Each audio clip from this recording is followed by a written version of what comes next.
پھر اس سرزمین میں علامہ اقبال جیسی شخصیت پیدا ہوئی ہے. یہ ساری چیزیں جو ہے یہ در حقیقت اشارہ کر رہی ہیں کہ یہ ملک مشیت ایزدی کے کسی طویل سلسلے کی ایک کڑی ہے. اور وہ سامنے آ گیا تھا کہ سن 47 میں یہ قائم ہوا ہے، اور پورے 9 مہینے بعد 14 اگست اور 13 مئی، 14 اگست سن 47 اور 13 مئی سن 48، پورے 9 مہینے بعد اسرائیل عالم وجود میں آ گیا. اللہ تعالیٰ نے اس عالمی بیماری، اس کے لیے جو علاج ہے وہ پہلے پیدا کیا ہے. جیسے کہ حدیث میں آتا ہے ما انزل اللہ من دائن الا انزل لہ دوان، اللہ تعالیٰ نے کوئی بیماری ایسی نہیں اتاری کہ جس کا علاج بھی نہ اتار دیا ہو.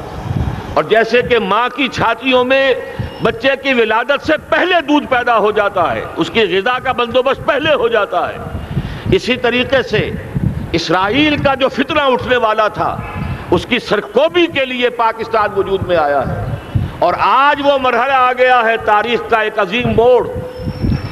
آپ دیکھیں گے کہ بڑی مشابہت پیدا ہو گئی ہے. ایک طرف بظاہر امریکہ کی مرضی کے خلاف اسرائیلی وزیر اعظم نتن یاہو وہ بڑا ایک غرور کا اور بڑے تکبر کا مظاہرہ کر رہا ہے، اور وہ پورا پیس پروسیس جس پر نہ معلوم کتنا وقت صرف ہوا تھا، کتنی محنتیں ہوئی تھیں، کتنے راؤنڈز آف ٹاکس ہوئے تھے، کبھی واشنگٹن میں ہوئے ہیں، کبھی اوسلو طرز کا کوئی معاہدہ ہوا ہے، کبھی پھر اور اس کے بعد پیشی ہوئی تھی میڈرڈ کے اندر بھی، لیکن وہ سارا پیس پروسیس جو ہے اس کی دھجیاں کر رہا ہے. وہ وقت بالکل قریب نظر آ رہا ہے کہ یروشلم کے مسئلے پر وہاں بٹی دہک اٹھے گی. اور احادیث نبویہ میں جو خبریں دی گئی ہیں کتاب الملاحم کی احادیث میں معلوم ہوتا ہے کہ اب اس کا آغاز ہونے والا ہے. نتن یاہو کو امریکہ کے خلاف جانے کا اصل میں حوصلہ کیوں پڑ رہا ہے؟ اس لیے کہ اسے معلوم ہے کہ فرنگ کی رگیں جہاں پنجہ یہود میں ہے، چاہے کلنٹن ہو یا کلنٹن کا باپ ہو، یہودی لابی وہاں کی اتنی مضبوط ہے، کانگریس میں اور سینٹ میں ان کا اتنا اثر ہے کہ کوئی بھی وہاں شخص بڑے سے بڑا طاقتور اور بڑے سے بڑا اختیارات کا حامل اسرائیل کی مرضی کے خلاف نہیں جا سکتا. یہی معاملہ یہاں نظر آ رہا ہے. بظاہر تو ناراضگی کا اظہار ہوا ہے، لیکن یہ بات اب تو کھلتی چلی جا رہی ہے. حقیقت یہ ہے کہ یہود اور ہنود کا بڑا گہرا لنک قائم ہو چکا ہے، اور یہ بھٹیاں اب دونوں طرف دہکیں گی. میں اس سے پہلے بارہا کہہ چکا ہوں، ملت اسلامیہ تقریباً 150 کروڑ افراد پر مشتمل ہے، لیکن اس میں سے تقریباً 20 کروڑ عرب ہیں. ان کو اللہ نے خصوصی فضیلت دی تھی.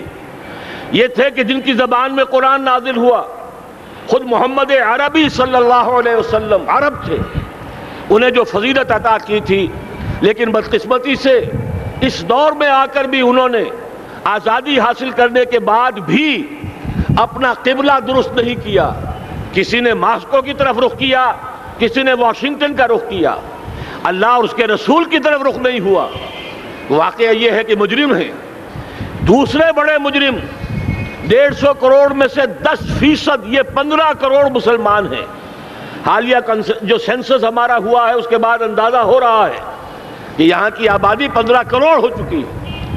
10% امت مسلمہ کا مسلمانان پاکستان ہے، اور یہ اس اعتبار سے کہ اسلام کے نام پر ملک بنا کر نصف صدی گزار چکے، لیکن یہاں پر اسلام کا بول بالا نہیں ہوا، کتاب و سنت کی بالا دستی کر اعلان نہیں ہوا.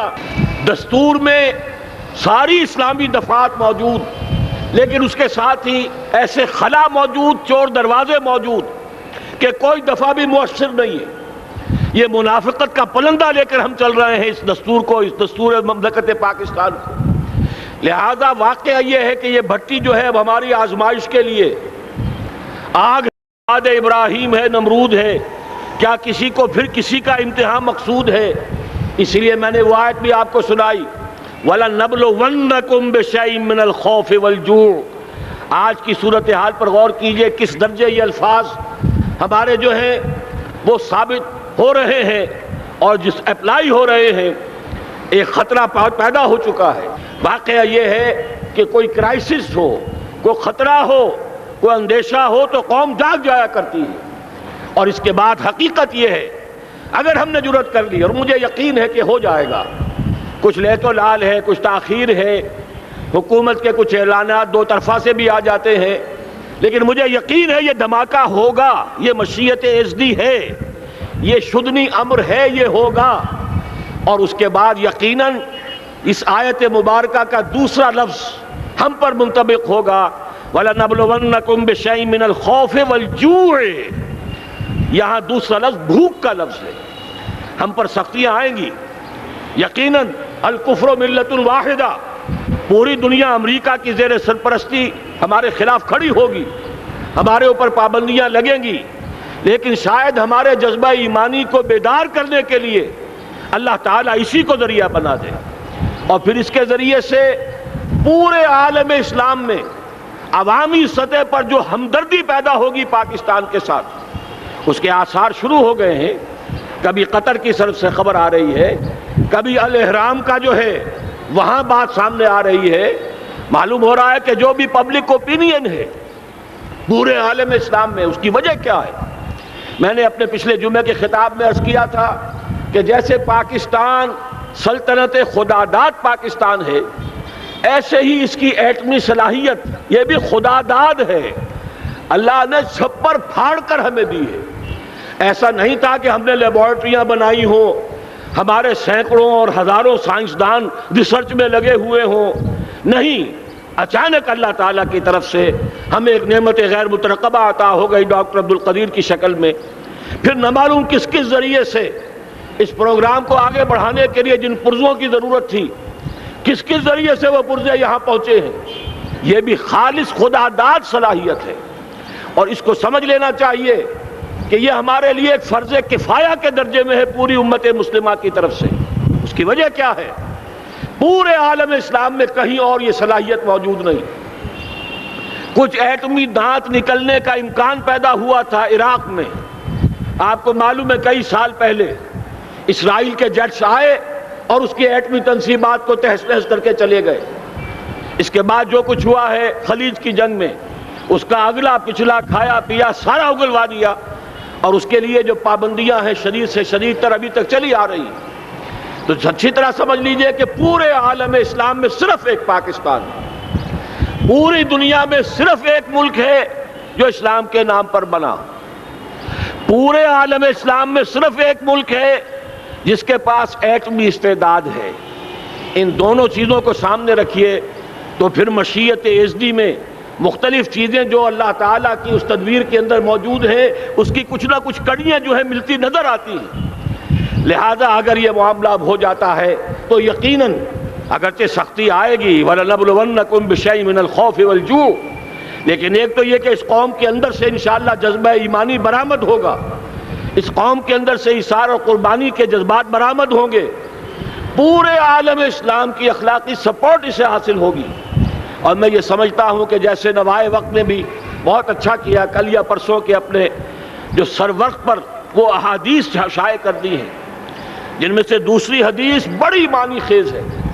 حضور نے فرمایا عصابتان احرزہم اللہ من النار، دو لشکر ایسے ہیں کہ جن کو اللہ تعالیٰ نے جہنم کی آگ سے چھٹکارے کا پروانہ دے دیا۔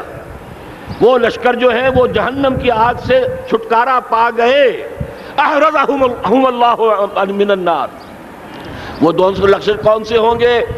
اصابت یغزو الہند، ایک وہ کہ جو ہندوستان پر حملہ آور ہوگا، اور دوسرا وہ جو حضرت مسیح علیہ السلام کے ساتھ جبکہ ان کا نزول ہوگا، اور اللہ تعالیٰ ایک مجدد، اس آخری دور کے مجدد کی حیثیت سے حضرت مہدی کو بھی ہمارے درمیان میں سے اٹھائے گا، اور پھر جو آخری فیصلہ کن جنگ ہوگی الملحمۃ العظمیٰ، اس کے لیے یہاں سے فوجیں جائیں گی ان کی مدد کے لیے۔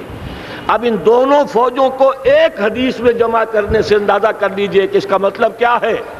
یہ علاقہ پاکستان اور اس سے ملحق افغانستان، یہ علاقہ ہے کہ جو اسلام کا گہوارہ پہلے بنے گا، یہاں سے فوجیں جائیں گی، اور دائیں بھی اور بائیں بھی، مشرق میں بھی اور مغرب میں بھی، اور یہیں سے انشاءاللہ تعالی اسلام کا جو عالمی غلبے کا جو وعدہ ہے اللہ کا، کی خبر دی ہے محمد الرسول اللہ صلی اللہ علیہ وسلم نے۔ لا يبقى على الارض بیت وبر ولا مدر الا ادخلہ اللہ کلمۃ الاسلام، اس روئے ارضی پر کوئی گھر بچے گا نہ خیمہ بچے گا جس میں اللہ تعالیٰ کلمہ اسلام کو داخل نہ کر دے۔ وہ حدیث کے جس کے بارے میں فرمایا گیا، حضور نے ارشاد فرمایا، حضرت ثوبان سے روایت ہے کہ اللہ تعالیٰ نے میرے لیے ساری زمین کو سمیٹ دیا۔ ان اللہ زوالی الارض فرأیت مشارقہا و مغاربہا، میں نے اس زمین کے سارے مشرق دیکھ لیے، سارے مغرب دیکھ لیے، لیکن یہ جان لو ان امتی سیبلغ ملکہا ما ذوی لی منہا، میری امت کی حکومت ان تمام علاقوں پر قائم ہو کر رہے گی جو پوری زمین کو لپیٹ کر مجھے دکھا دیے گئے۔ یہ وعدہ پورا ہونا ہے، اور اس وعدے کا نقطہ آغاز یہی سرزمین، اور جیسا کہ ہمیں افغانستان میں آثار نظر آ رہے ہیں، ایک خالص دینی مذہبی حکومت قائم ہو چکی ہے۔ افغانستان کا 80% علاقہ امن کا گہوارہ بن چکا ہے، علماء کی وہاں قیادت ہے اور حکومت ہے۔ یہ پاکستان اور افغانستان مل کر، جیسا کہ آپ کو یاد ہوگا میں نے جب تجویز پیش کی تھی کہ حکومت پاکستان فوراً تسلیم کرے طالبان کو، اللہ کا شکر ہے، میں یہ نہیں کہتا کہ میرے کہنے کی وجہ سے ہوا، لیکن بہرحال اللہ کا فضل ہوا کہ چند دن کے بعد ہی حکومت پاکستان نے تسلیم کر لیا طالبان کی حکومت کو۔ میری دوسری تجویز ابھی پینڈنگ ہے، پاکستان اور افغانستان کا کے درمیان کانفیڈریشن قائم کیا جائے۔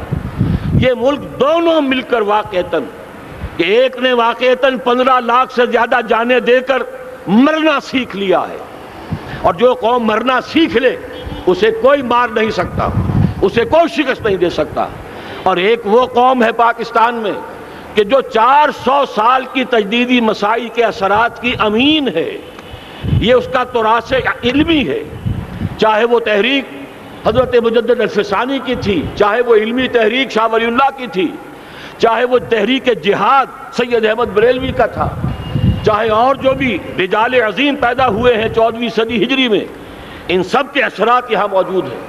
یہ چیزیں مل کر وہ طاقت بنے گی کہ یہاں سے اسلام پھر پھیلے گا، مشرق کی طرف بھی مغرب کی طرف بھی۔ اصابۃ تغزو الہند و اصابۃ مع عیسیٰ ابن مریم، یہ چیزیں جو ہونی ہیں الحمدللہ میں سمجھتا ہوں کہ اب تیزی کے ساتھ حالات اس رخ پر جا رہے ہیں۔ کہیں فرمایا ان ینصرکم اللہ فلا غالب لکم، اگر اللہ تمہاری مدد کرے تو کوئی تم پر غالب نہیں آ سکتا، وَإِن یخذلکم، اور اگر خدا نہ خواستہ اللہ تعالیٰ ہی اپنی مدد تم سے کھینچ لے، واپس لے لے، سلب کر لے، ان یخذلکم، تمہیں چھوڑ دے، فمن ذا الذی ینصرکم من بعد، تو پھر کون ہے جو تمہاری مدد کر سکے گا۔ اس مرحلے پر سیاسی جماعتیں اپنے جو ان کا مزاج ہے اس کے مطابق چاہتی ہیں کہ کیپٹلائز کریں، پولیٹیکل مفادات حاصل کریں۔ بہرحال میرے نزدیک ایک کنسنسس ہونا چاہیے، ایک نقطے کا دھماکہ ہونا چاہیے، اور نمبر 2 اللہ اور اس کے رسول کے ساتھ صلح اور اللہ کی مدد کی ضمانت حاصل کرنے کے لیے کتاب و سنت کی ٹوٹل بالادستی، پورے دستور پاکستان میں کوئی شے اس کے منافی ہو اس کو نکال کر باہر کر دیا جائے، نفاق سے پاک کر دیا جائے۔ جیسے دعا ہے اللہم ربنا طہر قلوبنا من النفاق، اسی طرح دعا مانگیے کہ اللہ ہمارے ملک کے دستور کو نفاق سے پاک کر دے، اور وہ ساری ترامیم جن کا کہ ہم نے ایک مہم بھی چلائی تھی، وہ ترامیم جس کا تقریباً وعدہ کیا تھا نواز شریف صاحب نے، جس کے لیے 2 مرتبہ ایک محفل میں کہا تھا راجہ ظفر الحق صاحب سے کہ راجہ صاحب پھر تیاری کیجئے اور دستور کی ترمیم کا بل تیار کیجئے، لیکن یہ کہ معلوم ہوتا ہے کوئی بڑا ہاتھ ایسا تھا جس نے روک دیا ہے۔ یہی ہاتھ ہے جو آج ہمیں ایٹمی دھماکہ کرنے سے روک رہا ہے۔ ہمیں چاہیے کہ یہ دونوں دھماکے بیک وقت کریں، اور ان دونوں دھماکوں کے بعد پھر چاہے دنیا کی کوئی طاقت ہماری دشمن بن جائے، ہمارے لیے اللہ تعالیٰ کی مدد و نصرت ہوگی۔ وَلَنَبْلُوَنَّكُمْ بِشَيْءٍ مِّنَ الْخَوْفِ وَالْجُوعِ وَنَقْصٍ مِّنَ الْأَمْوَالِ وَالْأَنفُسِ وَالثَّمَرَاتِ وَبَشِّرِ الصَّابِرِينَ الَّذِينَ إِذَا أَصَابَتْهُم مُّصِيبَةٌ قَالُوا إِنَّا لِلَّهِ وَإِنَّا إِلَيْهِ رَاجِعُونَ۔ تو قوم انشاءاللہ تعالی، میں یہ سوچا کرتا تھا قوم مردہ ہے، بے حس ہو چکی ہے، دین سے عام طور پر بیزاری پیدا ہوتی جا رہی ہے، جو ہمارے دینی قیادت ہے اس سے بھی لوگوں کے اندر مایوسی پیدا ہو رہی ہے۔ کیسے ہوگا؟ میں نے بارہا کہا جب میں یہ شواہد دیکھتا ہوں جو حدیث میں ہے، جس کی خبریں دی گئی ہیں، 400 سال کی تاریخ دیکھتا ہوں، تو مجھے پاکستان کا مستقبل بہت شاندار نظر آتا ہے۔ یہ تو مشیت ایزدی میں کسی بہت اہم رول کو پلے کرنے کے لیے قائم ہوا ہے۔ جب میں زمینی حالات کو دیکھتا ہوں تو مایوسی ہوتی ہے، لیکن میں یہ سمجھتا ہوں کہ وہ وقت آ گیا ہے کہ جس میں یہ قوم جھنجھوڑی جائے۔ ایک دفعہ کا یہ جھنجھوڑا جانا انشاءاللہ تعالی ہمارے بہت سے دل اندر دور کر دے گا۔ آخر چینی کیا تھے؟ ایک 10 صدی پہلے کے چینی افریقی قوم آج کہاں سے کہاں پہنچ گئی ہے۔